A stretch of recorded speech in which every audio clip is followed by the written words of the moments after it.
welcome. This is Adrian Strydom, CEO of the South African Oil and Gas Alliance, SAOGA. We're very lucky to be partners with SAOGA for the last few years for Africa Oil and Power. So welcome, Adrian. Thank you, James. Thanks for the opportunity. We'd like to talk to you today about South Africa's responses to the COVID-19 pandemic, the outlook on the future. We're doing this interview on November 10th, just after a potential vaccination was announced. So there's a lot of optimism in the air. So let's start. And I'd like to ask you, can you give us some highlights of what you've seen as positive responses or any positive outcomes to the COVID-19 crisis in the South African energy sector, and that's oil, gas, renewables, the whole spectrum? Sure, James. We were always talking about, online events, how to connect remotely to our members. And, COVID forced us into doing that. Initially, we sort of met with our membership every second month. At the moment, because of the remote interaction, we connect with our members. We have an opportunity for our members to connect with us as well every month. Once a month, we have a networking event where, industry previously, they weren't really engaged in the events that much in terms of sharing what they're doing. At every event, we intentionally make space for them to share among each other what they're busy with. And that has created such an amazing amount of interest and energy. So I'm excited about what, the positives, that's some of the positives. And I can add to that, we're closer to our global partners, you sitting in Turkey. I'm in South Africa, and we can converse, we can communicate almost face to face in the virtual world. So without COVID, this would have come, but probably in 10, 15 years' time. So as bad as the situation was, and I believe across the world we suffered as a result of COVID, there are positives. And, those are some of the positives. So it's really brought us, particularly if you're looking at the sub-Saharan African sort of space in our industry, because of our proximity to to our neighbors, and there are lots of energy developments in sub-Saharan Africa. I think there are lots of opportunities there, and it is a lot easier to communicate with neighboring countries, industries, develop partnerships, both with the developed world as well as Africa, sub-Saharan Africa, where there's a growing energy hunger. That's not going to disappear. And I believe SAOGA can play a role in cementing those partnerships, developing capacity, and for the betterment of the region.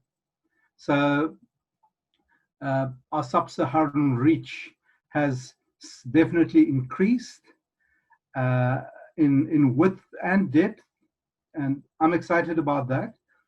I believe it is creating quite a lot of opportunity for South African companies, but also for the region, because we see partnerships coming into play a lot more, and we want to support that as an industry alliance and make that possible by sharing and networking, creating networking opportunities. For example, we have at the end of every last Thursday of the month, we have a networking event now online. And this month, we're able to connect with Norway. And, at a very high level event where we will have participation from serious players in the oil and gas industry in Norway, the ambassador opening the event, and on our side, our members will have the opportunity to showcase some of their capacity. So we're looking forward to learn from countries who are developed in the oil and gas industry, and we're really looking forward to gather all the intelligence and knowledge that we can, instead of reinventing the wheel. I think Africa is in a great position to leapfrog some of the technologies on the back of the developed sort of industries, instead of having to go through all the pain of development at the lower level. We can leapfrog into using highly technological sort of equipment and build on that. So I'm excited about where we're at as a country.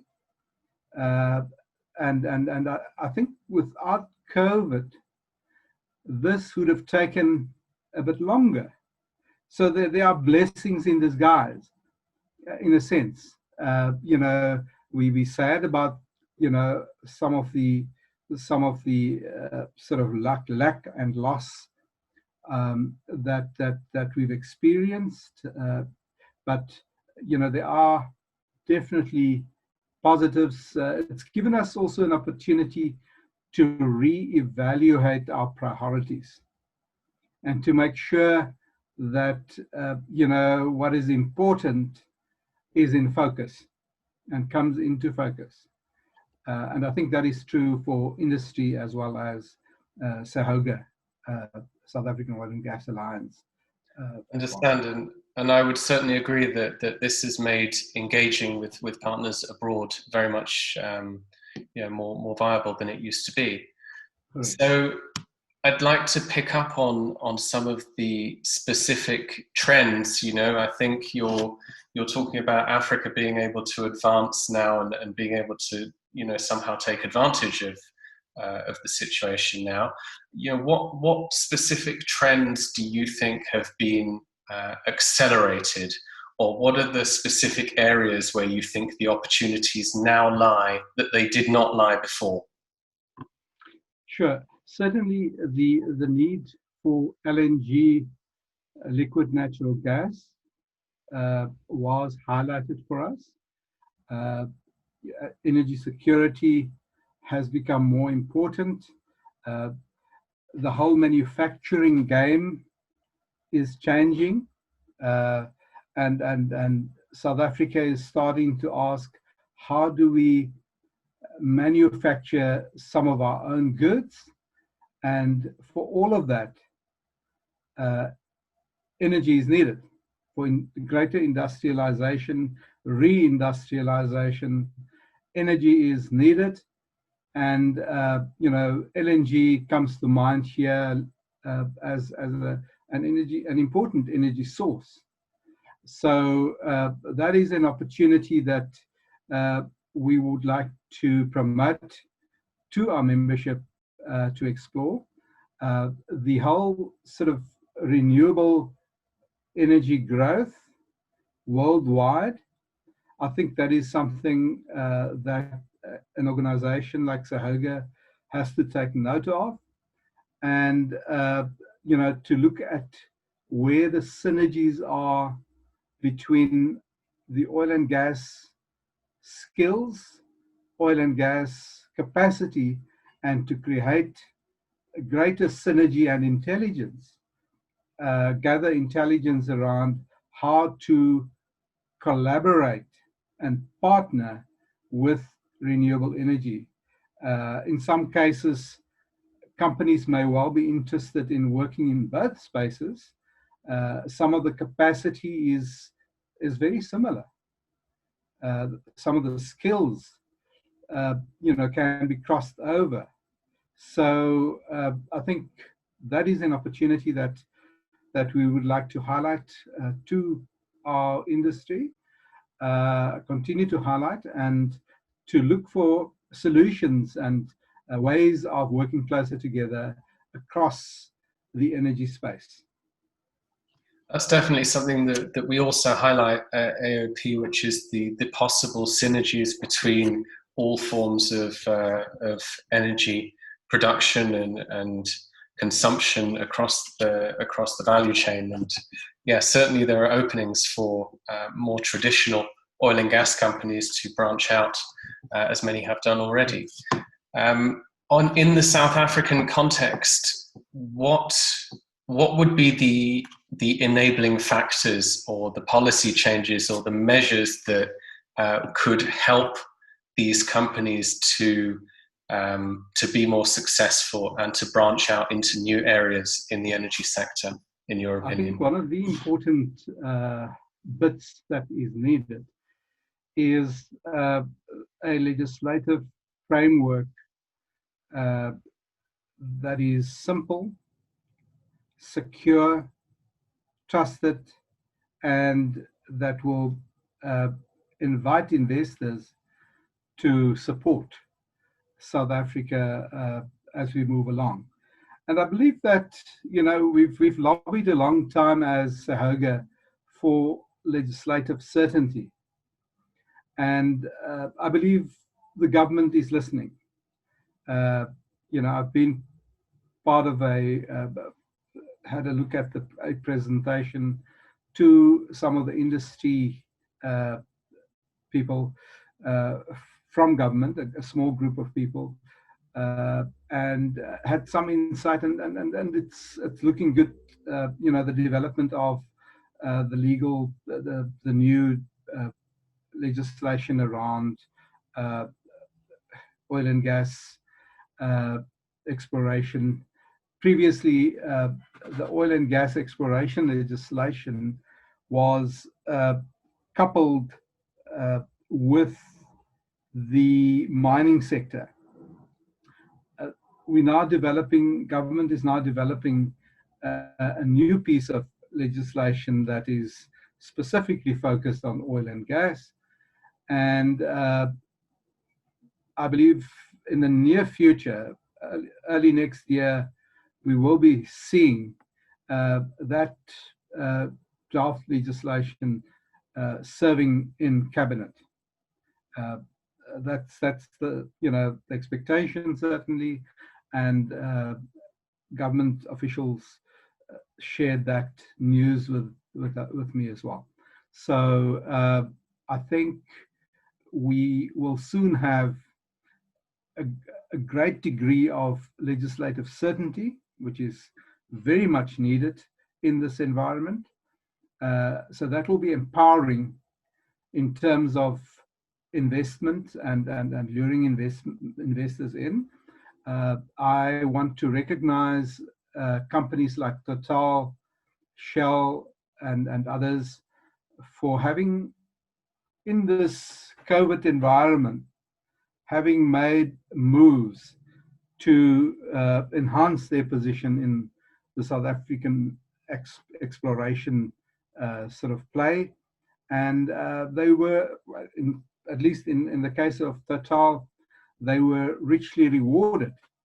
So that is an exciting sort of future play. And we will continue to keep an eye on that and make sure that South African companies and industry benefit from that. And I'm sure that will happen because that spills over in society and in developing skill and employment creation. And that's also, what I'm very much interested in, to grow our nation and to grow our people, particularly previously disadvantaged people, to make sure that, without detracting from, the profit sort of motive, but to make sure that we continue to develop as a country, and bring others along. And, our neighboring countries, instead of sort of looking at it as an opportunity for South Africa only, but looking at the neighboring opportunities, or the opportunities in the neighboring countries, as an opportunity to develop the region and create win-win scenarios that will have a deep benefit to both our neighbor countries and South Africa. I'd like to come back to South Africa and its neighboring countries and Mozambique in a moment. But first, let's pick up on Total, which, as you said, has been richly rewarded recently in its exploration efforts. A second discovery was made close to Brulpadda. I wanted to ask now, what's your hope and your expectation for South Africa itself becoming an exploration and production hotspot and an oil and gas market within Africa? We're absolutely hopeful that will happen, and trust that in fact it will happen.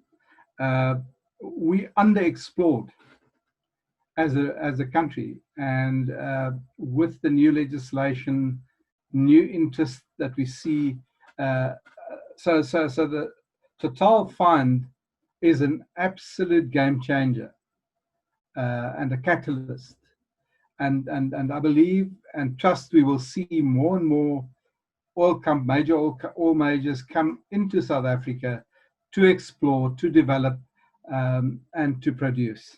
So I've got great hopes for the future, and obviously we have to get ready to play in this game and to make sure that South Africa benefits from this optimally. But obviously the investors have to benefit too. And if I look at Total, as I said earlier, I really want to commend these companies that stayed in the game, regardless of COVID, regardless of what it looked like. And as I said, they got paid off as a result. They certainly benefited from staying in the game. Absolutely. And South Africa has expanded beyond its borders and has been playing the game in the rest of Africa for quite a while. I'm thinking specifically of Sasol in Mozambique for a good few years, the Strategic Fuel Fund and its work in South Sudan now. However, I think South Africa still has not really made a very strong mark across the continent. What can South African companies do, with the encouragement or not of government, to expand into the rest of Africa?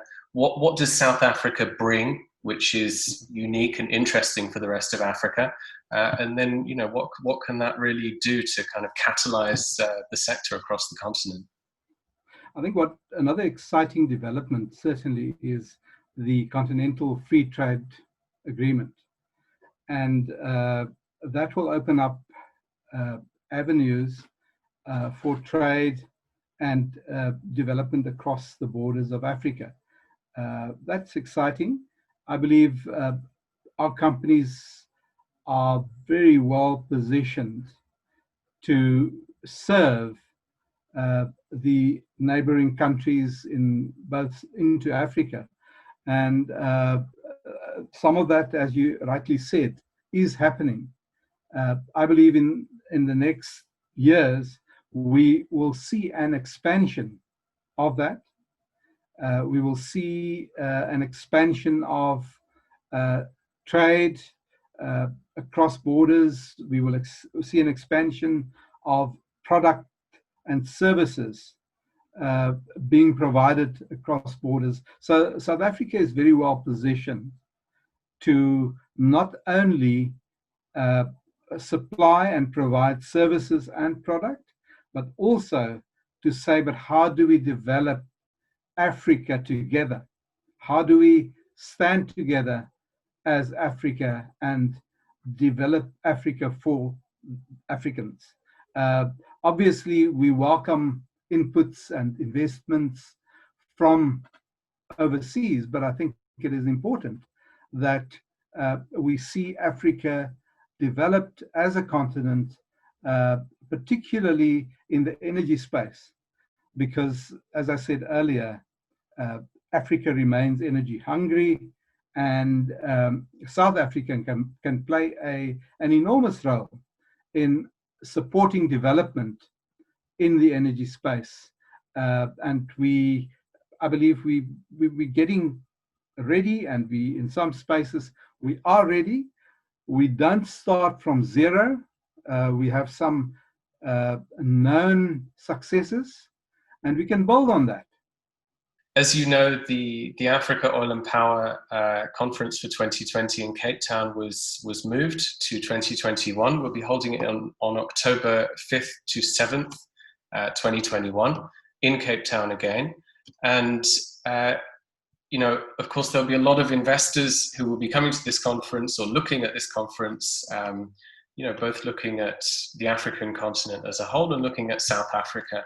Do you have a message for those investors who may be looking at South Africa and its neighboring countries, that you'd like to say to them?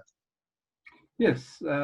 Firstly, thank you for the partnership. I think it's an important one with Africa Oil and Power. And I would like to say that, come to South Africa. We have an amazing industry already sort of focused and active in the industry in South Africa, in Southern Africa, Sub-Saharan Africa. So, we welcome partnerships. We would like to encourage partnerships between foreign countries and South African countries. Certainly the skills are here. Cape Town is a lovely place to live in, even. So I would like to, this is a fantastic country. We have our challenges, but, it's a fantastic country. I believe we are turning around from some of the challenges that we faced and moving in the right direction. And I would like to encourage investment into South Africa. It's an emerging sort of industry. I believe, there are lots of opportunities to invest, and there are some gems to invest in. So, please come and experience South Africa, but also, the conference. And I think, there will be a number of our members as well. There will be a rich program, and you will have a deep experience of the possibilities in South Africa. I believe we are at the brink with the discoveries of the Luiperd discoveries and the Brulpadda discoveries. Interest is changing in exploration in South Africa. So let's see how we can help you and nurture great partnerships that will be beneficial to South African companies and overseas companies. Wonderful. Thank you very much, Adrian Strydom, CEO of the South African Oil and Gas Alliance, speaking to Africa Oil and Power. We'll see you very soon. Thank you. Thank you.